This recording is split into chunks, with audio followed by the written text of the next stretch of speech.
And today we'll use new research from Checkatrade to explore the critical role that tradespeople play in helping the government achieve its mission, its various missions, and the support they need to grow their business. As we all know, tradespeople are the backbone of our economy and a key voter group, but they're often overlooked. So we're going to look at how the Labour government can do what they can do to help plumbers, electricians, builders and other skilled professionals to thrive and build their business. This discussion will focus on providing the government with constructive, evidence-based proposals informed on Checkatrade's new research. We've got some great panellists today. Emma Grant is the head of trade engagement at Checkatrade. As we know, the UK's leading platform connecting homeowners with 50,000 plus vetted trade businesses. Wain, the executive director at the Tony Blair Institute for Global Change. He's an expert in political strategy and policy development, focusing on actionable solutions for economic growth and public service reform. We've got, next to Ryan, we've got Amanda Martin, the Labour MP for Portsmouth North, with a background in education, having worked as a school teacher, governor and trustee. Sonia Kumar, another newly elected MP for Labour MP for Dudley, member of the Business and Trade Committee at the House of Commons, and she's got a background as an NHS physiotherapist, and she grew up in a family business and values the roles SMEs play in the local communities. And we'll have hopefully Dave Hale from the Federation of Small Businesses joining us shortly. Now, I might start by asking each of the panellists to introduce themselves and a short introduction, starting with Emma. Hello everyone, good morning. First of all, let me say it's an absolute pleasure to be here. My name's Emma Grant and I'm Head of Trade Engagement at Checkatrade. So at Checkatrade, we've always known that tradespeople are more than just the white van man. That description just doesn't paint a true picture in modern Britain. What's more, it overlooks the unique needs and aspirations of a vast and vital population. From plumbers to electricians, roofers to painters and decorators, the UK's 900,000 tradies and their businesses are anything but the same. Simplistic stereotyping doesn't do justice to a dynamic, sophisticated scene that is key to the future of the UK economy. I know this because Checkatrade supports over 100,000 British trades to find work every day. And as Head of Trade Experience, I get to talk to our members regularly and understand how we can make their working lives better. So at Checkatrade, we wanted to help break the white van man narrative and to even better understand what our trades really need to get on and grow their businesses. That's why we worked with Opinion to commission groundbreaking research into the British tradespeople. We surveyed 850 of them from all parts of the country and all walks of life, and the results were striking. We illustrate them in our new Trade Nation report, and I'd encourage you all to go and take a read. But why does that matter? Well, across Whitehall departments, the trade sector is critical to delivering the government's missions. Who will wake up every morning to build the homes desperately needed by families throughout the UK? Who will modernise our homes to reduce bills for hardworking people? And who will make those much needed repairs to your mum's or your parents' leaking roof? The value of the UK's construction sector is estimated at more than £138 billion. And with the right policies in place, this could be much higher. 1.5 million homes aren't going to build themselves. Heat pumps need plumbers and technicians to install them, and our housing stock needs to become radically more energy efficient if we're to meet our climate goals. So it matters because tradespeople are the often forgotten, underappreciated backbone of the economy, helping the country to grow. Many of you will know about the simple old monikers used to understand the electorate, the Mondeo man or the Holby City woman. But those days are well and truly over. With Labour, the Conservatives and Reform all fighting to speak for people working in manual jobs, the political class need to understand far more about what makes them tick. Tradespeople represent the aspirational working classes. They don't need to go to university to succeed, though some choose to. They operate in all parts of the country, not just in a few big cities, and they thrive anywhere and everywhere. and have a great and positive story to tell. Yes, it's a heavy tax burden and regulatory hurdles, but it's also a chronic skills shortage and the spiralling cost of materials. It's even the issue of tool theft, and thank you, Amanda, for the work that you have done with us. Now, of course, there are barriers, but tradespeople are doers and grafters. Fixing problems is in their DNA, and they are optimistic about Britain. Most who don't already own their business want to, 90% of them in fact. They want to seize the opportunities to expand into new sectors, like helping to decarbonise homes and be part of how the UK reaches its net zero targets. Other insights from our research include how the more manual industries, like many others, are embracing new technology. The report highlights that they are not frightened by AI, for example. They want to harness it to improve the work they deliver for their customers, as well as reduce the time and energy they spend on administrative tasks. While this report offers many insight, one point stands out clearly: the importance of tradespeople's votes. The political influence of this group is on the rise. Their support is essential for getting the government elected, but crucially, this report underscores why backing trades is so vital. Without the support of trades, no government at all would be able to tackle the pressing challenges facing this country.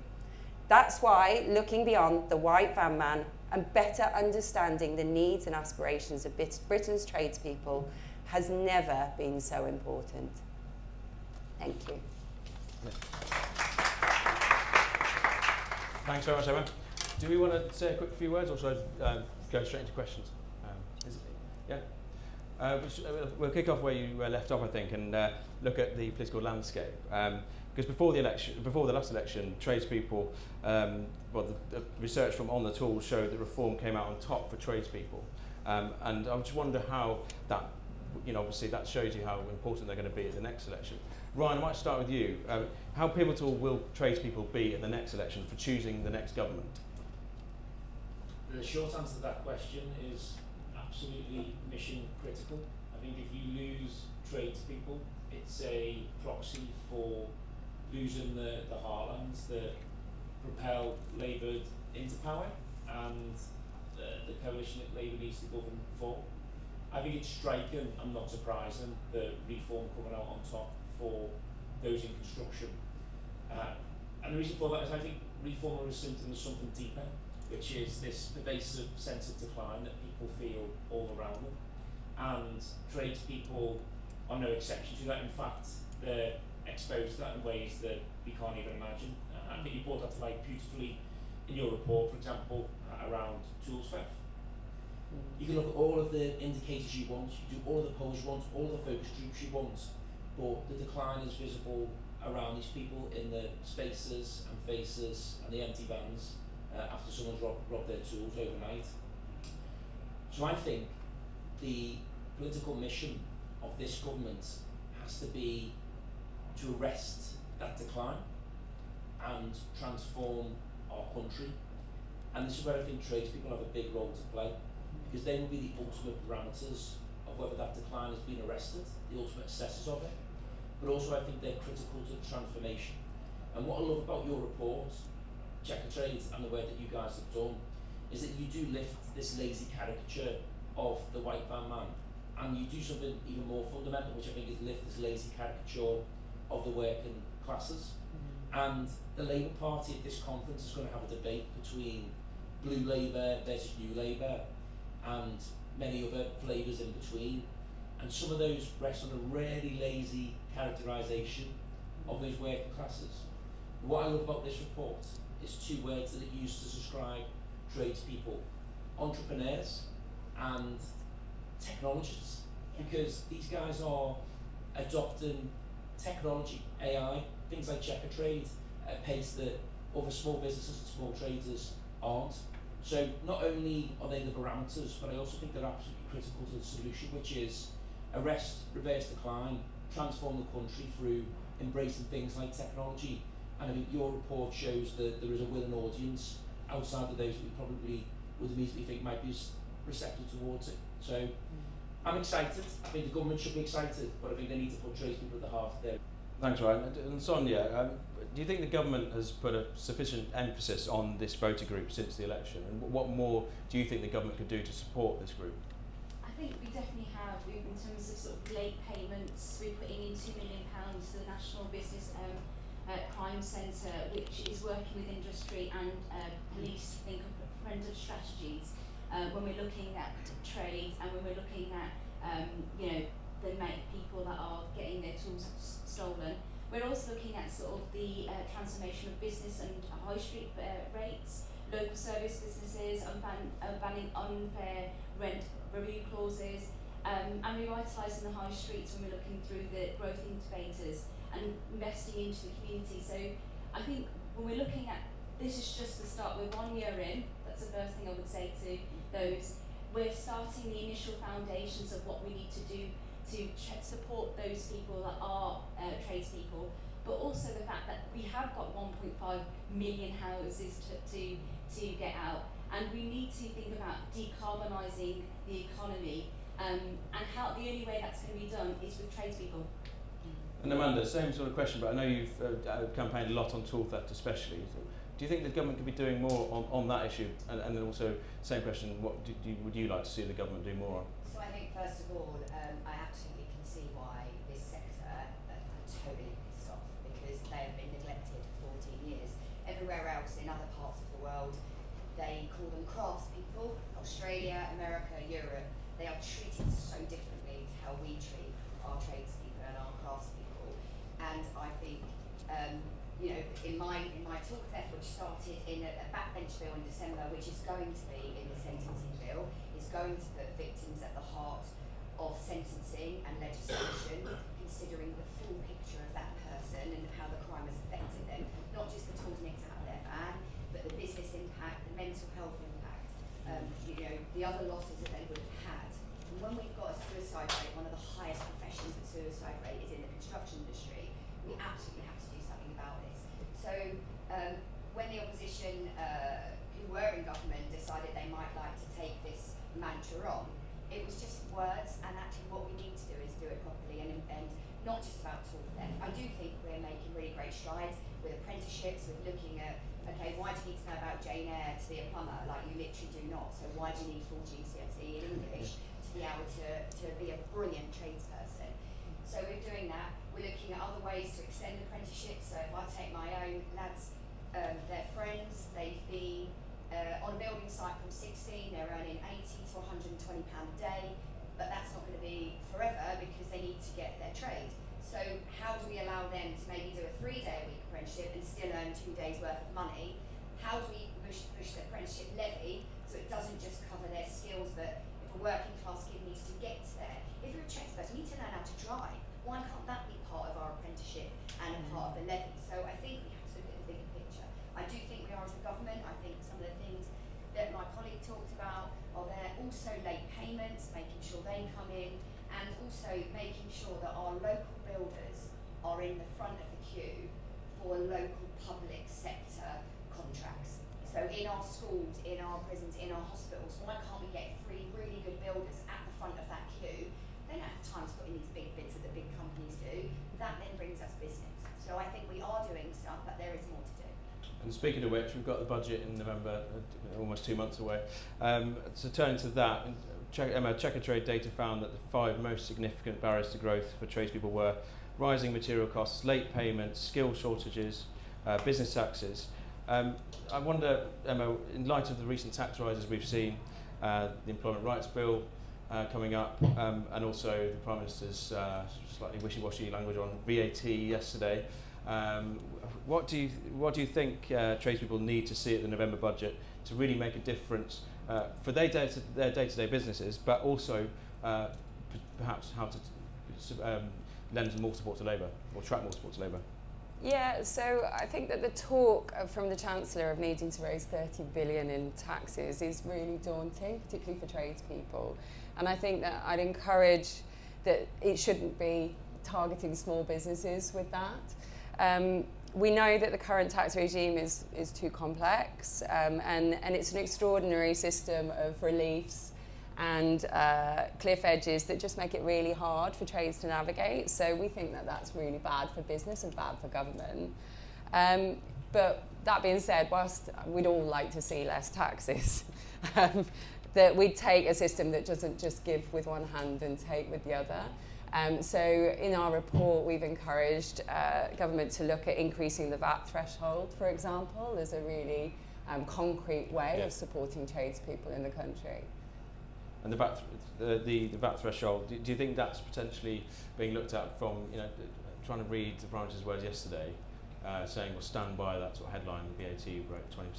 Do you think that's what they're looking at in terms of the threshold rather than I would hope so, and I think that it would be a real step in the right direction for small businesses, both preventing that bureaucratic and ministerial, the problems that causes for those smaller businesses, but also giving some relief to our small businesses and allowing our tradespeople to really grow within this country, which is important for all of us. Ryan, what do you think is the single biggest lever that the Chancellor could pull to really shift support away from reform and towards Labour for tradespeople? I worry that we're stuck in quite stale parameters when it comes to this budget, and our politics has been stuck in tax and spend for too long now. Now, this is not me making overtures at the OBR. I'm not going to do a Liz Truss / Andy Burnham combo. I believe in those institutions of state, but I think our politics has failed these people, because that's what they are first and foremost, because what they're after is not marginal changes on tax and spend, but I think something much more fundamental. Remember, these are people first, and I go back to this decline point. I think what they want is a plan to get us out of that, and that plan has got to have things like technology at its heart. I think a fundamental reimagining of how we tax small businesses and startups. Because my worry is if we don't offer that plan and we don't arrest that decline, and instead we remain stuck in the parameters of what taxes go up and what taxes go down, then their appetite for disruption, which is what they're after, because at the moment the status quo is failing them, their appetite for disruption will just drive them to reform. And like we saw in the US, where there was an incredibly arrested image of Donald Trump in the build-up to the election at a rally, joined on stage by one of the largest steel unions in the United States. People who Labour had previously taken for granted, the left had previously taken for granted, will start moving towards this disruptive politics. So I don't think there is a single measure that the Chancellor can do in this budget that is going to suddenly and magically win back tradespeople and the communities they're from.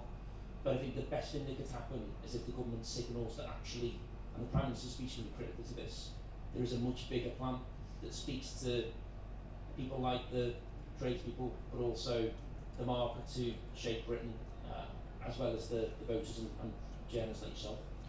When you talk about fundamental overhaul of the tax system for small businesses, what are you talking about? Just quickly, like in terms of how fundamental, but also which parts of the tax system? I think fundamental in how tax is collected, and we've obviously seen the announcement this week of digital ID. Now that's linked towards immigration. The industry's been pushing a digital ID for quite a long time now. Immigration is a use case, but I think we made a mistake going in on digital ID as a way of solving migration. Will play a role to play. For us, it's always been about transforming public services. You think about the last Labour government, they talked so much about competition, equal and choice. That was their theory of public service reform, so that play out right across the NHS, education, you name it. I think this government could embrace something a little bit different, which is data-driven, personalised, preventative.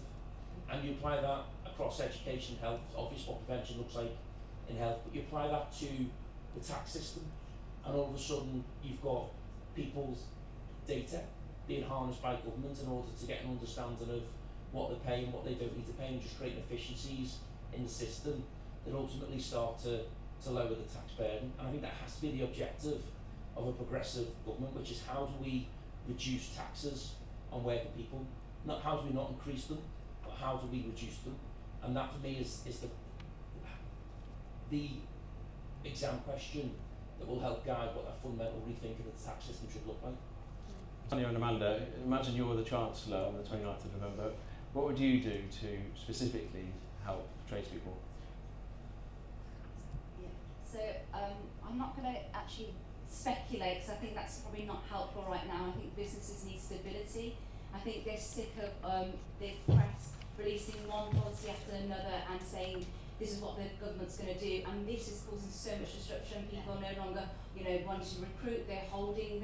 That's then making the markets more stagnant. So I'm not here to cause any more disruption. I think that's done enough by the opposition and by the press. But what I do think we do is need to have an environment where any business, no matter where you come from, is in a place where it can thrive. So we have a great system of support. We're teaching, entrepreneurship in schools. You don't need to come out of university and go out to university or go to employment. You can open up your own business. I think that needs to start on really early on. I think we need to be thinking about how we get skills, re-skills, and how we think about immigration in a new perspective. I think it's great that we've got these national construction colleges. I've got one in my constituency of Dudley. And it starts really early on, instead of what we're thinking about is later on in life, or we'll leave these people to continue with their work. Skilling and reskilling and evolving your practice is continuous. So I think, how we incorporate AI, how we can incorporate any new tech when we're thinking about tools, tradespeople in particular, and to evolve that industry. Because the two places that don't really evolve well, it's healthcare, which is what I'm coming from. I'm a physiotherapist by background, and construction. So I think we need to sort of accelerate those, which we're already doing. I think we need to be tackling crime, as we've said about sort of late payments. That's shutting down 38 businesses a day. It's costing 11 billion a year. And I think, we need to start with some straightforward solutions, which I think we've started, but I won't be taking in speculation of what the Chancellor's going to do. I have a specific ask of the Chancellor, but I want to start by continuing what you were saying. I think that these people are human beings who live next door to us, who are members of our family, who are our friends, and I think that we've had to fix quite a lot of things along the way. NHS, so that if they are injured or they have an illness, that they can be seen quickly, so they can continue to work. So that's not the big burden. I think also technology, skills environment, the agenda, the planning and infrastructure bill, unlocking the real red tape that has stopped a lot of small businesses being able to develop and to build. So I think we've begun to do those things. There is a small business strategy coming out soon, and I think we need to have a look at that. So I think that what we've got to understand is that these people are entrepreneurs, like we talked about, but they are also humans who live in our society, who have kids that go to school, who have children. So we need to look at parental leave. All of these things we need to fit in the round. And I know that there's been a backlash around the workers' rights bill, but I'm not ashamed that we are making people have a minimum wage and we've raised that. I'm not ashamed that we're getting rid of exploitative 0 hours contracts from people that one day might have 50 hours a week on a building site and the next week nothing. You can't plan your life on that. So I'm not ashamed to do that. But my ask would be, and I would ask this of Rachel, is I'd like her to fund the centrally managed national tool theft database. We had it before. 5 years ago, the Tories cut the funding in it. We've got Operation Opal and Operation Pegasus, which show around shoplifting, that show that it can be done in the structures there. £98 million a year is lost in tool theft. So if we can reduce that, that would be one of the ways to do that. Brilliant. We're going to move on to questions from the audience in a second. There's one more sort of subject I wanted to touch on, and carrying on from the theme we've just spoken about. Looking at the digital arena, we know that today's tradespeople means more than just what's in the toolbox. 70% of tradespeople say that online tools will help them to better deliver their work. Just going back to the two MPs, if that's all right. What concrete steps do you think the Labour government should take to ensure tradespeople are better equipped to benefit from AI, but also the wider digital revolution, I guess, that we're seeing? If I start, when I ran for an election, I actually went to Checkatrade. Its main headquarters is in and there was like a plumber there, and he was like, look love, I'm just a plumber, I don't know how to run a business. And actually I think we need to be able to help people draw up contracts, have a personnel element of it, help them with their finances, so there is a bigger picture, and that includes the use of AI. It's new, and as a government we've already used it really successfully in recouping those COVID loans that were fraud essentially. And so I think what we need to do is make sure there is a package out there, whether that's through the likes of people like Checkatrade, through people like On the Tools, that actually this is how you skill yourself up. You know, you've got the image of the person doing their bills, like, you know, covered with all of the things coming in, and actually how do they keep on track and do that before? How can technology help them? The same sort of question, Sonia, but I just wonder if you, have you heard from your constituents about digital ID and how that might affect particularly tradespeople? I mean, are they asking questions, well, how that's going to benefit me? Is it going to make my day-to-day lives much harder or easier? And what other sort of digital innovation could you think could be a real game changer for your constituents in this arena? I think first of all, I think there needs to be more banking hubs, and places where you can, and business hubs where you can have everything in one shop, like one-stop shop. You get financial literacy, you get digital literacy, you can get help there and then. Most businesses don't want to go online and do something. Sometimes you just go in, physically see someone, and once you've got that initial start of those skills that you need, then go out to your business and grow it, whether it's access to finance, whether it's, you know, how do I do my accounts, you know, how do I adopt a little bit of tech AI to make my design quicker. You know, it's small things that can make a big difference in business, and I think it's just finding out where they are, because at the moment, you know, lots of people say to me, Sonia, I don't know where to go, like where are they? And because there's systems in play, and I think with you know, exports, we've got like a nice streamlined way of now getting finance there, and how do you do that? But we need to then replicate that, I think, lower down from local government, so from mayoralties to a local government, and say, right, these are little hubs, this is where everything happens. Pop in there, speak to a specialist, an expert, and they will be able to direct you. So I think we need to be looking at it a bit differently. We had this previously, and it worked really well, and some councils still have something like that. And even if it's not run by experts, if you are running a great business in AI, and then you're a tools person that then could then collaborate, it's those relationships that are so meaningful, and you get them all in this ecosystem in a little hub, I think can be a great way to move forward. Could I just add to that? I think that in addition to the skills component, and you know, the government can do so much, but there's also an onus, I think, on businesses like ourselves. So as an example, like AI should be intrinsic in our very app, in the way that we support tradespeople as well. And we, through our new app, which is called Trade More, are doing exactly that. So providing those facilities directly, intrinsically within the experience. Can I zoom out a little bit on the technology front? Because I think these are excellent points, and that last one in particular speaks to something that's been worrying me a little bit. So the Institute, we've always advocated for technology being central to the progressive agenda, but I do worry about the a deficit in trust around technology. We've got some research out recently, actually, which shows that around 2/3 of people don't trust AI. That number changes a lot with younger people, but it also changes a lot when people start to use the technology. So if someone uses AI, they're much more likely to trust it and see the benefits of it. And again, I think this is where there's a huge opportunity for tradespeople to be an advert for it.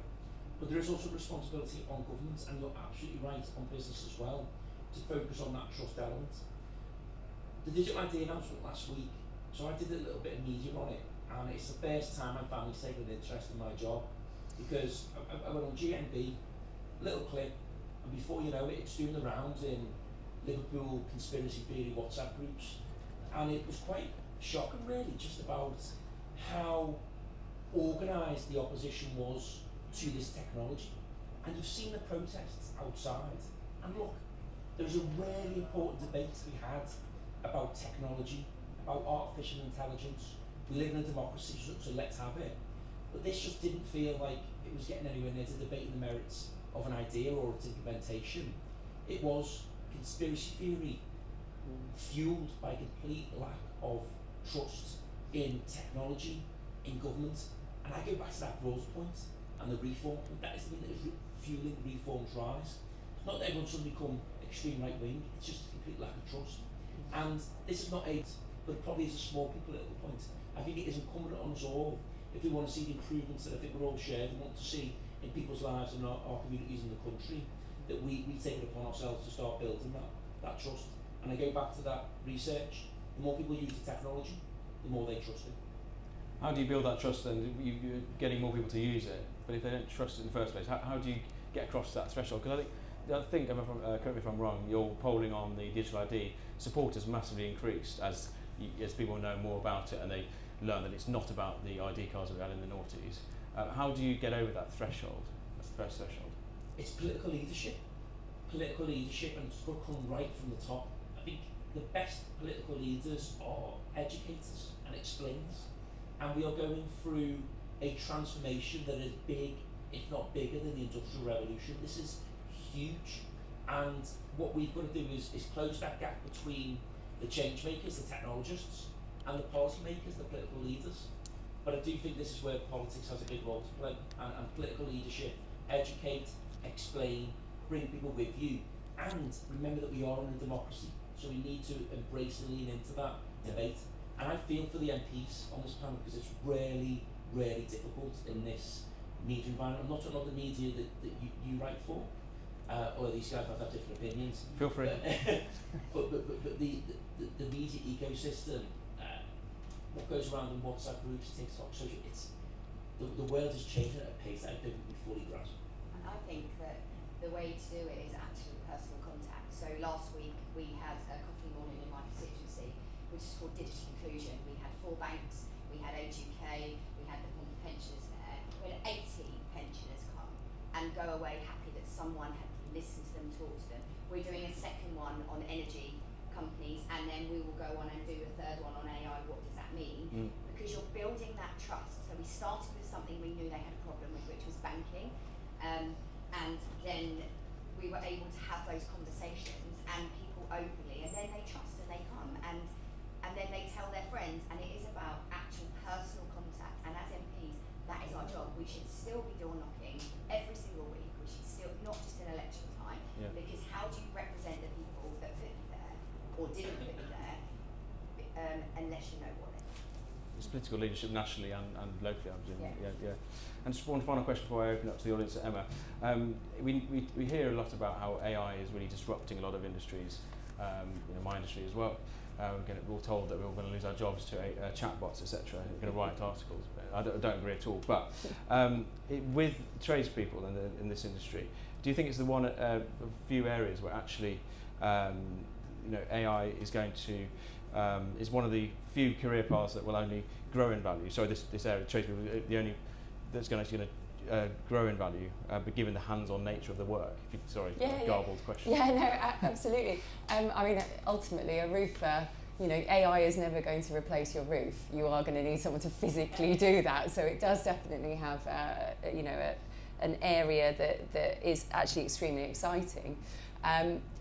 The NVIDIA CEO said, I think it was only a week ago, that actually plumbers and electricians are going to really thrive in this new world where everything is AI, exactly as you've mentioned, But that doesn't mean that the industry is completely, not going to use AI. It will create incredible efficiencies, and we know that from our report that 65% of trades are really open to and embracing AI and wanting to have the capabilities that allow in terms of, making their lives easier, making it so that the invoice goes straight away after I've completed a job, making my time more efficient. I would say that I do think, going back to your point, Amanda, that there is a route for the government to help support, though, and I think early adoption is really critical here. So for those who are maybe less invested in AI and less likely to embrace, let's get them actually using it, and I think that our report recommends that the government could support SMEs by creating a new digital adoption fund to get them over the line, get them trialling it, and supporting in that respect. So yes, I think the industry is a fantastic place, particularly for young people to be right now. So my 8-year-old son, as an example, said to me the other day, I either want to become a builder or an F1 driver because they both earn really good money. and I think that's how we should be seeing it. Yeah. Which one are they going for? Definitely builder, I think. Right, should we open up for questions? If you can just state where you're from as well. Should we start with you? Hi, Ellie Holt. Oh, sorry, there's a microphone, sorry. I didn't realise it, sorry. Hello, Ellie Holt, Deputy Chief Executive at Peabody Trust Housing Association and President of the Chartered Institute of Housing. We've heard lots of ideas today about what would help. I just wondered if there was one practical thing that you think housing associations could do today that would really help SMEs.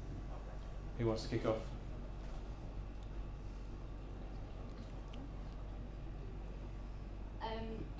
I think for me, housing, there are a few companies that monopolise the whole entire industry. The subcontractors, the ones that come to me, say they don't get paid.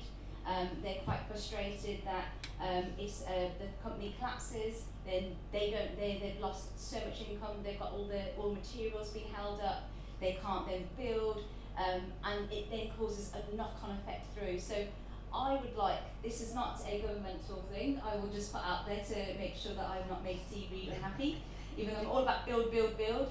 I think that a big change with actually allowing SMEs getting contracts into public sectors, and also not having a monopoly of just a few companies building. Yeah. I agree with that completely, and I think what also we need to do, if I think about my own local authority, they have a Portsmouth plan which is still sitting on a shelf. They begun the review of it on the 5th of July, when we on the election day after the election, came out in September, and it's still sitting there because of one element of it. Actually get building, so have conversations with us MPs to push our plans that are in our cities and in our counties, so that we get those building off the ground. I'd just add to that like speaking to some trades, we've just formed a new trade board at Checkatrade, and they were in a couple of weeks back and speak to them about there's almost this nervousness and this concern that I'm never going to be considered because I'm small, and I'm never going to see that opportunity. And I think so making those opportunities available, and then ensuring that, like you said, the smaller guys are considered for those contracts is really important. Any more questions? Should we have the man at the back? Thank you very much. Brett of Builders Merchants Federation. Matt, if you're going to be out of a job, start us a heat pump install on 50 grand. You don't want me installing your heat pump. Look, I'm grateful that SME Labour put this on, and hats off to Amanda for her work on tool theft, which we support. I think my question is framed in terms of AI. What you've got to remember is that whilst we're happy for that, AI is also helping our supply chain to get you the stuff at the price you want, in the right quantity, to the right standard. Now I would say that, would I? Because I speak for 1,000 companies who make all the stuff you need. So my question therefore is look up the supply chain as well, with your exciting new app, to help the kind of constituents that Sonia in the West Mids and Amanda in Portsmouth are just trying to get stuff done. Thank you. Anyone want to comment on that?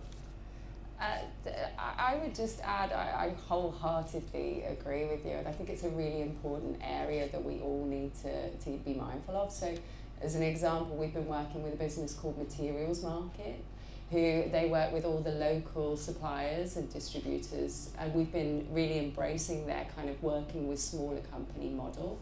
And they've got a really incredible back end which almost follows the cost of materials, a bit like the stock market, and using AI to be able to support their pricing models. And I think, like you say, it's just one example of a whole ecosystem of where we can use AI to make everybody more efficient and make things actually incredibly exciting. Any other questions? I've got lots more in myself, but I want to... Yeah, should we go for you? Hi, Ben Richards. I work for Kingfisher, better known as Q Screwsticks. Agree on the point around tool theft work, greatly appreciated. I think it was in last year's Checkatrade report around trade people are mainly over 50, and so there's a real challenging problem around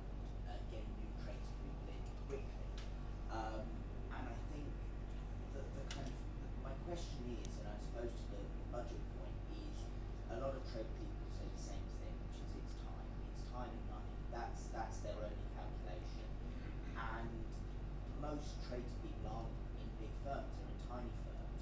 So looking again at the print and really going, well look, if you're trying to do the right thing, you're trying to take the apprentice on, you're not going to wade through a government website, even if you've removed the GCSE side of things.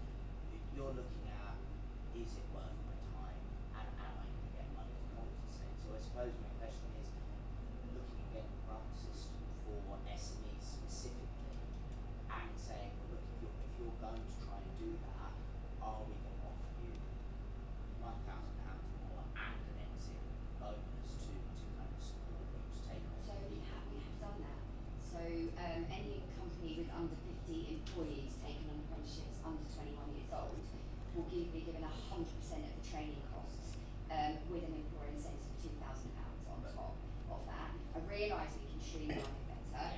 We also need to look at, so one of the first things in the Education Select Committee we did was retain BTECs, because actually many of our kids don't want to do A-levels or T-levels. There are places for both of those, but retaining those means there's an access into, if they don't want to go to work at 16 but go at 80, from that point of view. So yes, we need to streamline it more, but there are a number of initiatives coming on board to make it easier for SMEs to have that. And places like Royal Mail, who I've been working with, who have a surplus of levy, have put £1 million into a pot for any small business to access that apprenticeship levy.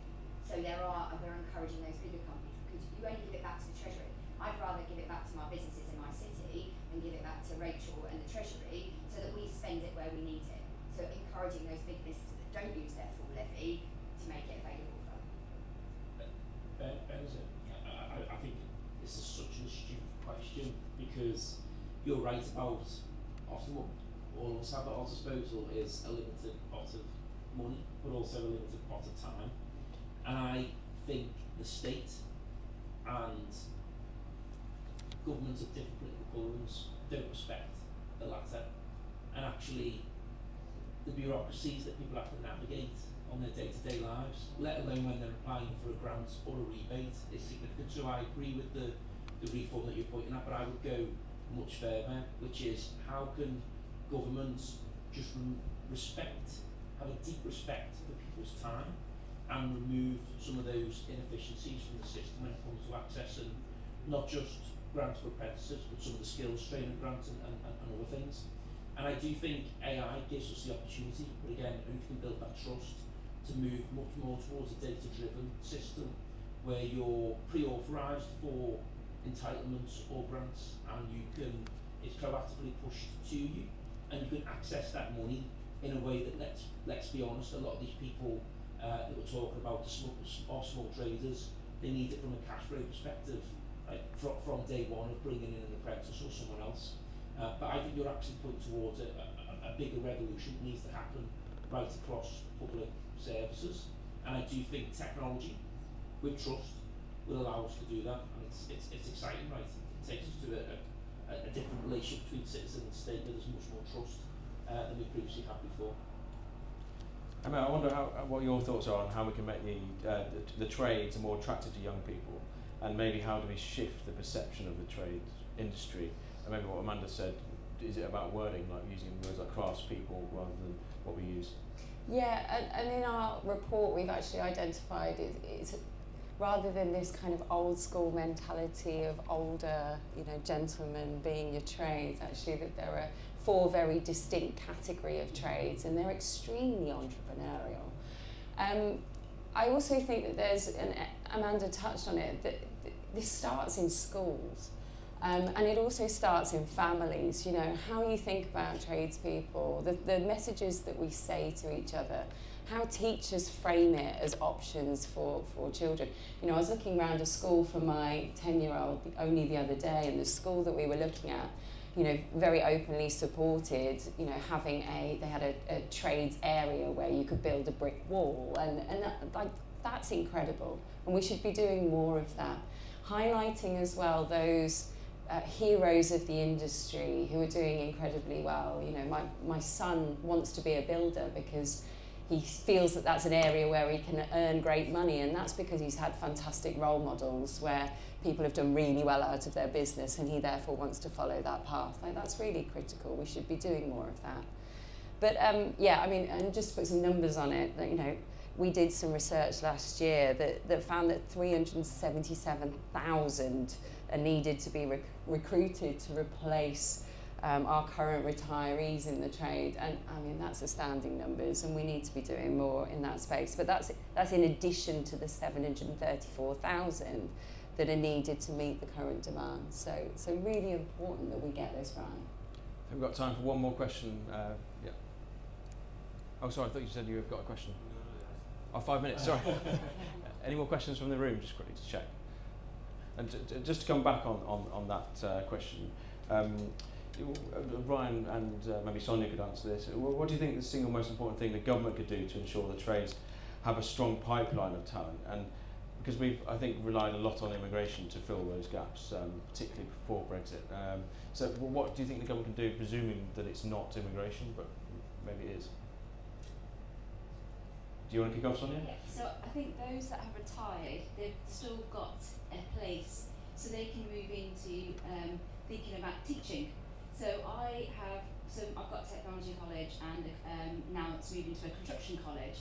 And one of the things that they're doing is working with local businesses to feed in, to say the local businesses that know the trade are now lecturing the students, and they will tell them, okay, this is what you need to do, these are the tricks, and it's not just theory. And I think that is so much more powerful. So I think we have an ageing population, we know that this is a really laborious job, but what can we do with the talent pool that we have, and what can we do to then think about what other routes that we can do to sort of bring them back into using their expertise into that into education. So I know that's something that a lot of my physio colleagues, and it's not just in construction, it's lots of other fields that should be doing that, is bringing real world experiences into the education and academic setting. So I think that's one way of moving that pipeline. But I think, as I always come back to, schools is where it's at. If you want to change perception and culture and how we see a specific industry, the only way you've got to do that is actually in schools, where you can take a load of young people to a construction site, or what is it to do it on a job fair. So when I did a job fair at one of my schools, there was no construction there. So the army there was healthcare there, it's the normal routes that you think of, but no one in construction at all. So it's about how we look at this as another route. So I think it comes from the sort of older population and those are maturing at the end of their careers, but how they can come back in, because we do have an ageing population, and bringing in the younger talent and bringing that pipeline in. Super. I think that's spot on. I'm going to do two very quickly. One is a policy lever, one's a political lever. The policy lever for me is a revolution in skills, and I look at Singapore as leading the way in this. So Singapore, every citizen has a skills account, and you all get a certain pot of money that you can spend on skills development. The interesting thing about it is you can add money to that, and it can be matched then by the government, and your employers can add money to it. And it means that you can upskill yourself if you want to change career. For example, there's a lot of people now in Singapore who are starting to study AI applications. But it also means that if you are retiring, or if you're a young person who maybe has fell out of the education system and you're looking for something to do in your 20s, that you can start to access some of the training that's going to unlock the future craftswomen, entrepreneurs of tomorrow. The political lever is a really simple one. They need to read your report, Checkatrade's report, and just start talking about tradespeople differently and putting at the heart of this agenda, because I think we sometimes underestimate what pure politics can do to lift an agenda. And if we heard tradespeople mentioned in the way that we described it today, and Rachel Reeves' speech or Keir Starmer's speech, I think that would be a game changer in and of itself. Brilliant. I'm afraid that's it for time. I just wanted to thank all the panellists for an incredibly engaging panel. As a journalist, I have to sit in a lot of fringe events with a lot of hot hair, not just this conference but other conferences. It's been really refreshing to have so many pragmatic solutions and ideas. So thank you to Ryan, Miranda, Sonia and Emma. Thank you very much to Checkatrade as well.